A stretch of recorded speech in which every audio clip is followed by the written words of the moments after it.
निष्फळ. याच्या पुढच्या सगळं गाळा चालू आहे. जरी चाटमान काही पत्ता लागत नाही. भगवंत सांग तुला आता सगळं सुविधा झाली, सगळं मिळालं, आता मला जाऊ दे, तू काहून रडते. त्याचमध्ये भगवंता तुझ्यासाठी मी सगळे माझे 5 गुण वाचवले.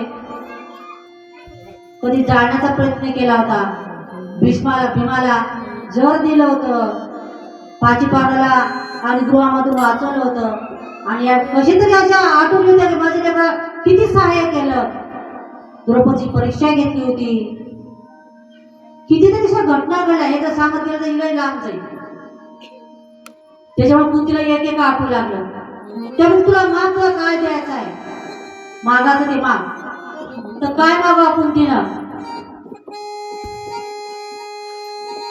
आपण काय करतो, देवापाशी गेले की 11 रुपये घे, 50 पेळा वाटले 1 रुपयाचा. माझ्या पळकायचे सर्विस लागू दे,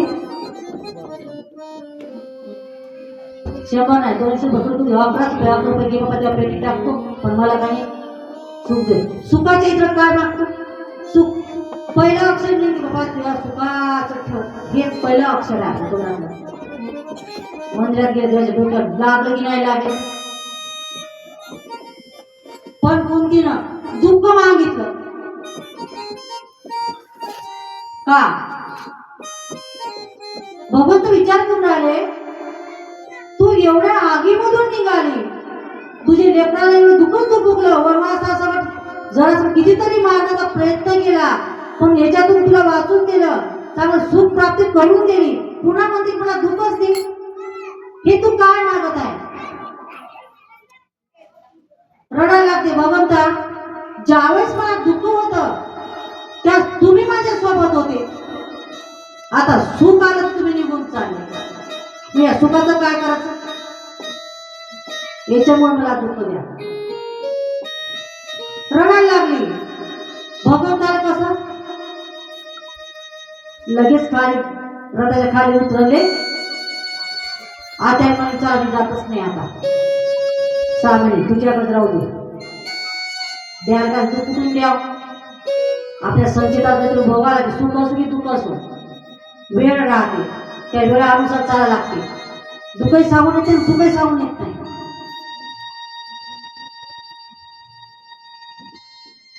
तरी आतापासून 6 महिने अजून पुन्हा थांबतो, पण तू दुःख मागू नको. भगवंत घरी आले आणि पांडवासोबत राहायला लागले. पांडवासोबत राहताना एक दिवस भगवंताला झोप येत नव्हती.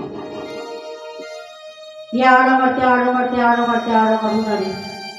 धर्माला प्रश्न पडला की आज देव झोपत का नाही? रोजचा जेवण खावणं करतात आणि निवांत झोपतात, आज का झोप लागून नाही राहिली?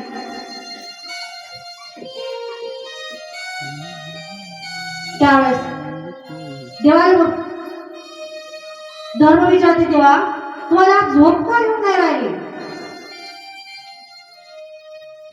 त्यात भगवंत म्हणजे माझ्या भक्ताकडे आज जायचं आहे, मला तिचा अंतिम समय आलेला आहे. कुरुक्षेत्रामध्ये बाणाच्या शेवात पडलेला आहे, त्याला भेटण्याकरता मला जायचं आहे. त्या धर्म म्हणते, पितामह भीष्म म्हणते, हो देवा त्या काय विरोधात होता, आपले कितीतरी सैन्य मारले त्याने, आणि त्याच्या ह्याच्यात होता, आपल्याकडे नव्हता तो, तुम्ही तर भक्त नाही. कर्तव्य पार पाडलं, त्याचं कर्तव्य होतं. आणि लग्न झालं त्यावेळेस वडिलाला लग्न करून ते भीष्माचार्याने वचन दिलं होते, तुझ्या पूर्ण हे होईपर्यंत ती तुझ्या सोबत राहील. त्या वचनात गुंतलेला होता भीष्माचार्य, म्हणून त्याच्या राहत होते त्याला, नाही तरी सोडलं असतं. वचनाचे पक्के होते आधी लोक, होत होच. आपण आता बोललो 5 मिनिटं झाली बोलतो, कधी बनलं होतं?